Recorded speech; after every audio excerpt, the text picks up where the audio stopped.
जय श्री कृष्णा।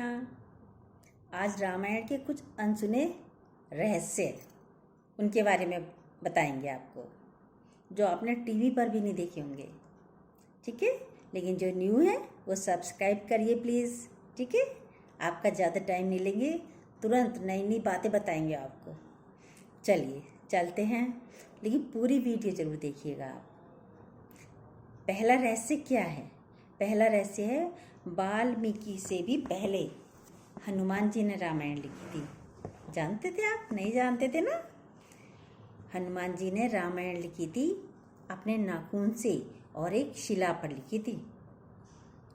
तो उसे देखने के लिए वाल्मीकि जी को जब पता चलता है कि हनुमान जी ने भी रामायण लिखी है, तो वो जाते हैं देखने के लिए। गए, देखा बहुत अच्छी रामायण लिखी है।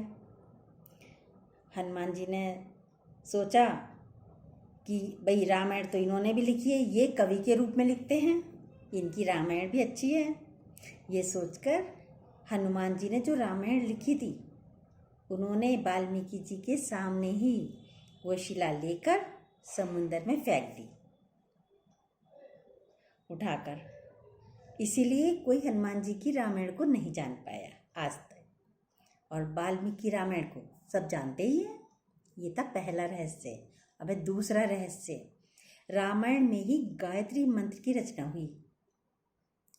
महर्षि वाल्मीकि ने रामायण में 24,000 श्लोक लिखे हैं, और हर 1,000 श्लोक के बाद आने वाला पहला अक्षर से गायत्री मंत्र बनता है। 1,000 अक्षर के बाद जो पहला अक्षर आएगा, उससे गायत्री मंत्र बनता है। इन्हीं 24 अक्षरों से गायत्री मंत्र की रचना हुई। यह है दूसरा रहस्य। अब चलिए आगे चलते हैं। तीसरा रहस्य क्या है जो आपने नहीं सुना होगा? किसके अवतार थे भगवान राम, लक्ष्मण, भरत और शत्रुघ्न? राम जी को तो सब जानते हैं, ये विष्णु भगवान के अवतार थे। लक्ष्मण जी को भी जानते हैं, ये शेषनाग के अवतार थे। ठीक है, पर भरत शत्रुघ्न किसके अवतार थे? उन्हें नहीं जानते, उन्हें बताते हैं। वो थे भगवान विष्णु के हाथ में जो सुदर्शन चक्र था, और दूसरे हाथ में था क्या? शंख। तो ये दोनों सुदर्शन चक्र और शंख के अवतार थे, भरत और शत्रुघ्न। और चौथा रहस्य जो आपने नहीं सुनी, जो अनसुनी बातें हैं, भगवान राम की एक बहन भी थी। जानते हो आप? नहीं? सुनिए, भगवान राम की एक बहन थी, उसका नाम था शांता, जो इन चारों राजा दशरथ के चारों पुत्रों से बड़ी थी। लेकिन और वो कौशल जो है, उनकी शांता की माता कौशल्या थी। लेकिन राजा दशरथ ने, एक अंग देश के राजा थे राजा द्रौपद, और उनकी पत्नी थी रानी वर्षणी। उनके कोई संतान नहीं थी, तो अपनी पुत्री शांता को उन्हें गोद दे दिया था। जानते थे? नहीं जानते थे ना? चलिए और बताते हैं। फिर उन दोनों ने शांता का लालन पालन किया, बहुत प्रेम से उसको पाला, बड़ा किया, और शृंग ऋषि से शांता का विवाह भी किया। पर इसके पीछे भी एक स्टोरी है। चलिए वो बताते हैं, वो क्या स्टोरी है। वो भी नहीं पता है आपको। नई नई बातें हैं सारी जो हम आज आपको बता रहे हैं। एक दिन राजा द्रौपद अपनी पुत्री शांता के साथ बातें कर रहे थे और बहुत मगन थे। उसी समय एक दरबार में वहाँ पे एक ब्राह्मण आया। राजा अपनी पुत्री के साथ बातें कर रहे हैं, और उसने प्रार्थना की कि महाराज, मुझे खेतों की जुताई के लिए राज दरबार से थोड़ी सी मदद चाहिए। लेकिन राजा सुन ही नहीं पाए, वो बातें कर रहे हैं शांता से। अब कुछ देर तक वो खड़ा रहा ब्राह्मण कि मेरे को अब उत्तर देंगे, लेकिन राजा कोई उत्तर नहीं दे पाए, क्योंकि बात ही नहीं सुनी, उत्तर कहाँ से देते। उसके बाद ब्राह्मण निराश होकर, दुखी होकर राजमहल से चल दिया, उस राज्य से ही दूर चला गया दुखी होकर। अब वह ब्राह्मण इंद्रदेव का बहुत भगत था। इंद्रदेव देख ही रहे थे। अब इंद्रदेव तो राजा पर बहुत नाराज हो गए। कि मेरे भगत की बात नहीं सुनी। राजा इंद्र ने राजा द्रौपद के राज्य में बरसात ही नहीं करी, सूखा पड़ने लगा। उसकी जो हरी भरी फसल थी राजा द्रौपद की, वो भी सब सूख गई। अब अपनी प्रजा को दुखी देखकर राजा द्रौपद बड़े परेशान, बड़े दुखी हुए। अब वो शृंग ऋषि के पास पहुंचे। उन्होंने सलाह दी ऋषि ने कि राजन एक यज्ञ करिए। खैर यज्ञ करा राजा ने, यज्ञ हुआ तो बरसात भी हो गई, वर्षा भी हो गई, खेत फिर से हरे भरे हो गए। तो राजा द्रौपद प्रसन्न हुए और अपनी शांता बेटी का विवाह शृंग ऋषि के साथ कर दिया था। ये नहीं पता था ना आपको? अब आगे और सुनिए। वो शृंग ऋषि के साथ शांता बहुत खुश रहने लगी। अब कुछ दिनों बाद शृंग ऋषि ने राजा दशरथ से कहा, महाराज आप पुत्र कामयेष्टि यज्ञ कीजिए। राजा दशरथ ने करा। उसके बाद 4 पुत्रों का जन्म हुआ, राम लक्ष्मण भरत शत्रुघ्न का। आप नहीं जानते थे ना? अब आगे सुनिए 5वां रहस्य, 5वीं बात जो आपने आज तक नहीं सुनी होगी। बचपन में ही माता सीता ने धनुष को उठाया था, ये तो सब जानते हैं थोड़ा सा, और राजा जनक ने देख लिया था। लेकिन राजा जनक ने उसी समय प्रण कर लिया था कि जो भी इस धनुष को उठा पाएगा उसी के साथ मैं अपनी पुत्री का विवाह करूँगा, मैं स्वयंवर करूँगा, उसमें देखता हूँ कौन उठा पाएगा। ये बचपन तभी सोच लिया था राजा जनक ने, और ऐसा ही हुआ। भगवान राम ने धनुष उठाया और माता धनुष पर प्रत्यंचा चढ़ाई और सीता के साथ भगवान राम का विवाह हो गया। अब आगे 6ठा रहस्य सुनिए। रावण भी सीता स्वयंवर में गया था, पर ये तो सब जानते हैं रावण गया था, पर उसकी पत्नी ने उसे बहुत रोका था। मंदोदरी ने बहुत रोका था, लेकिन रावण कहाँ रुकने वाला था। पर बहुत सारे और भी राजा गए थे। शक्तिशाली होने के बावजूद भी कोई भी राजा और रावण धनुष पर प्रत्यंचा नहीं चढ़ा सके थे। लेकिन मंदोदरी के रोकने के बावजूद भी रावण रुका नहीं, बहुत रोका मंदोदरी ने भी। अब 7वां अनसुना रहस्य। सीता स्वयंवर में आप जानते हैं उस धनुष का क्या नाम था? नहीं जानते ना? सुनिए, उस धनुष का नाम था पिनाका। क्या नाम था? पिनाका, राइट। अब है 8वां रहस्य, 8वीं बात सुनिए। लक्ष्मण का एक नाम गुदाकेशवी था, ये नहीं जानते ना? रामायण के अनुसार जब भगवान राम सीता लक्ष्मण सहित वनवास को गए तो लक्ष्मण अपनी भैया भाभी की रक्षा हेतु सोते नहीं थे। अब पहला ही दिन था, पहली ही रात पड़ी जैसे वनवास में। राम और सीता सो रहे थे, लक्ष्मण जी जाग रहे थे, उनकी रक्षा के लिए पहरा दे रहे थे। तभी निद्रा देवी प्रकट हुई और लक्ष्मण ने निद्रा देवी से कहा कि वह उसे ऐसा वरदान दें कि उसे वनवास में 14 वर्ष तक नींद ना आए, ताकि वो अपने भैया भाभी की रक्षा कर सकें।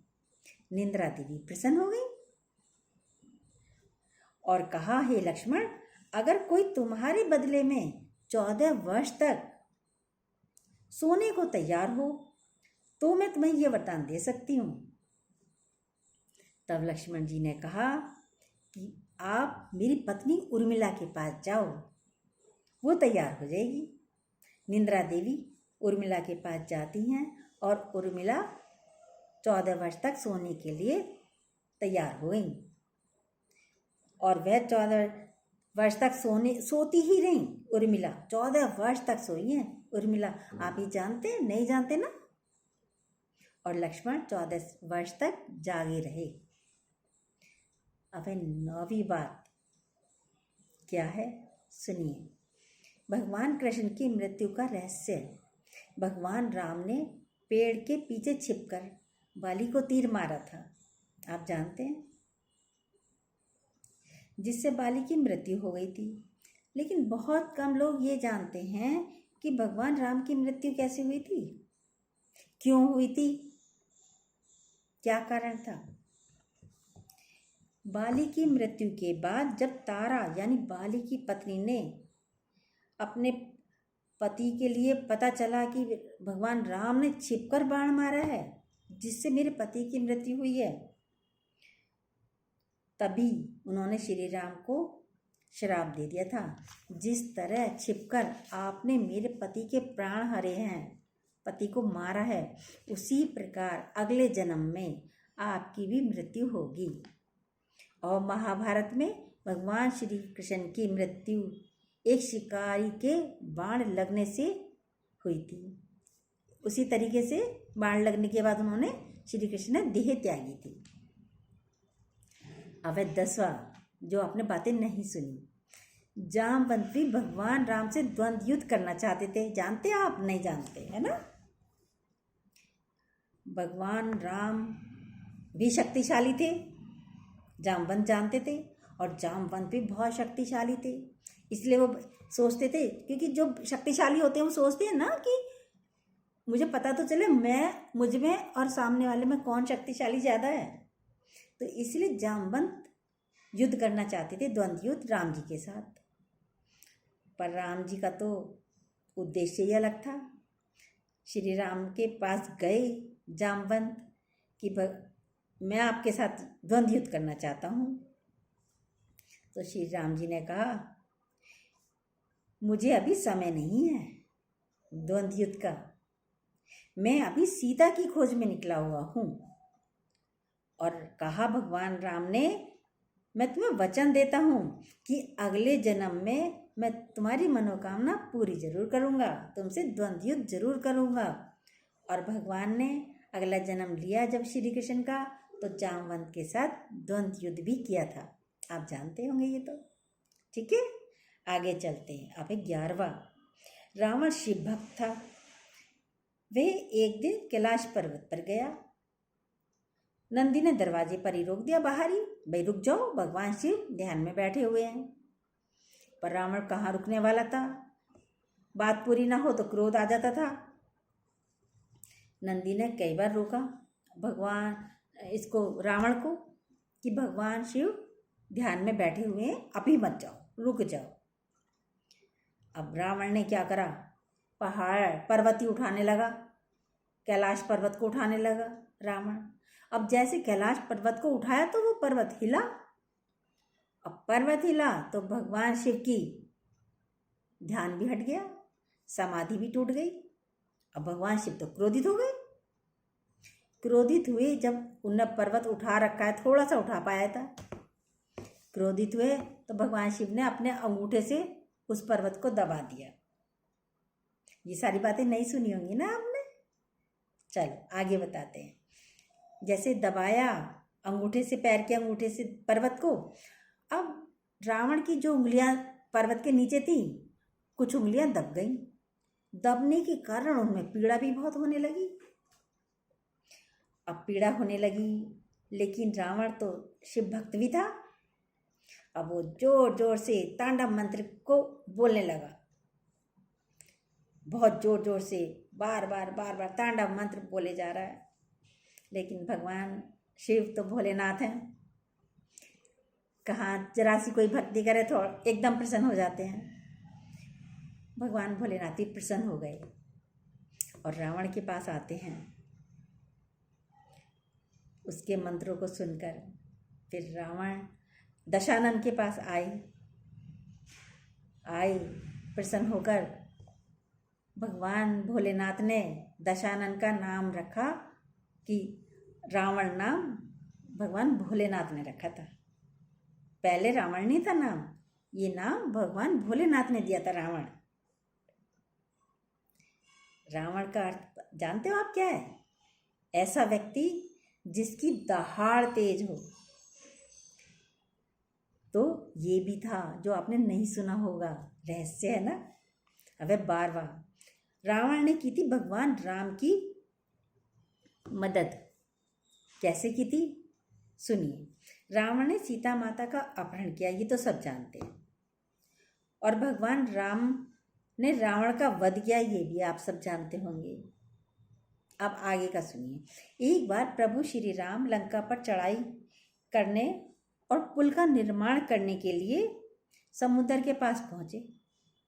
पुल का निर्माण करने के लिए श्री राम को यज्ञ करना था। अभी कोई नया कार्य करते हैं तो यज्ञ करते हैं।